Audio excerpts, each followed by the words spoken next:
Hi friends, எல்லோரும் எப்படி இருக்கீங்க? சவுதி அரேபியாவுடைய முக்கியமான அறிவிப்பு, முக்கியமான செய்திகள், மேலும் சவுதி அரேபியாவில் சமீபத்தில் நடந்த சம்பவங்கள்லாம் நம்ம பார்க்கலாம். அதாவது சவுதி அரேபியாவில் பார்த்திங்கன்னா ரீசெண்டாக வேறு ஒருவருடைய பாஸ்போர்ட்டில் இன்னொருத்தர் சவுதி அரேபியாவை விட்டு வெளியேற முயற்சி செய்திருக்கிறாரு.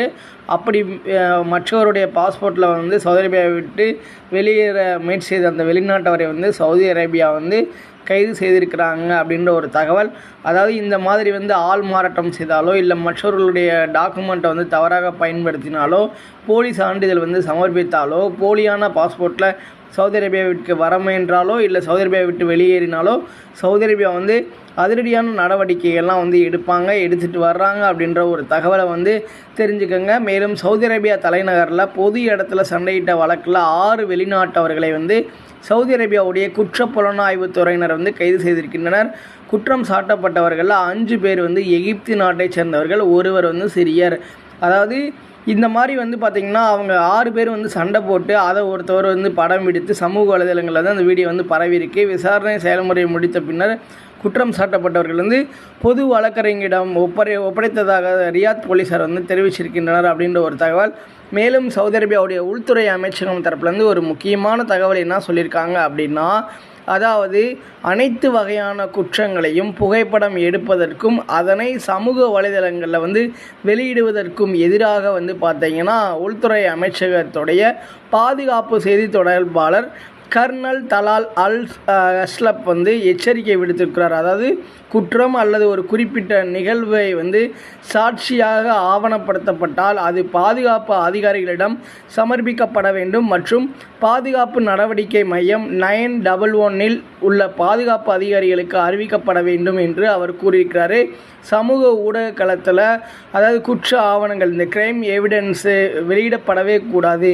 இது பொது கருத்தின் கீழ் வராது. இது அவதூறாக கருதப்படும் அப்படின்றது தான் உள்துறை அமைச்சகம் தரப்புலேருந்து எச்சரிக்கையை விடுத்திருக்கிறாங்க. மேலும் சவுதி அரேபியாவில் வெளியில் எங்கே சென்றாலும் மற்றவர்களுடைய அனுமதியின்றி அவர்களை ஃபோட்டோ எடுத்து அதை சமூக வலைதளங்களில் வெளியிடக்கூடாது. மற்றவர்களை பற்றி தவறாக எதுவும் பார்த்திங்கன்னா பரப்பக்கூடாது. அது மத ரீதியாகவும் இருக்கலாம், இல்லை ஒரு மனுஷனவே தனி மனித சுதந்திரத்தவே தவறான வகையில் அவங்களுக்கு கேடு விளைவிக்கும் செயல்களில் ஈடுபடக்கூடாது.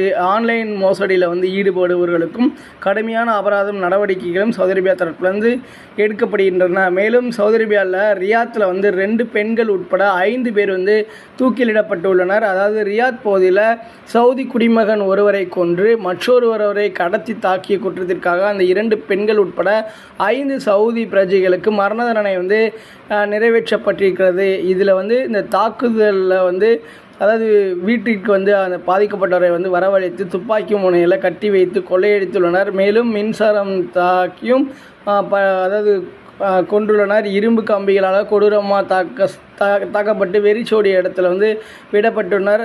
மேலும் ஒருவர் கடத்தப்பட்டு தாக்கப்பட்டு அவரிடமிருந்து நிறைய பொருட்கள்லாம் கொள்ளையடித்திருக்கின்றனர்.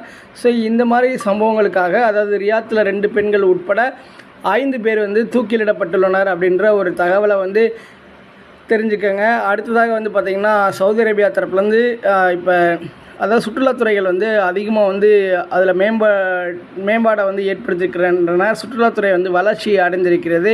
அதிகமான வெளிநாட்டினர் முன்பு எப்பையும் இல்லாத அளவுக்கு தற்பொழுது அதிகமான வெளிநாட்டவர்கள் சவுதி அரேபியாவிற்கு வருகை புரிந்து உள்ளனர் அப்படின்ற ஒரு தகவல். இதனால் சவுதி அரேபியாவில் கூடுதலாக விமான சேவைகளை இயக்குவதற்கு நடவடிக்கைகள் எடுக்கப்படும் அப்படின்ற ஒரு தகவலை தான் சொல்லியிருக்கிறாங்க.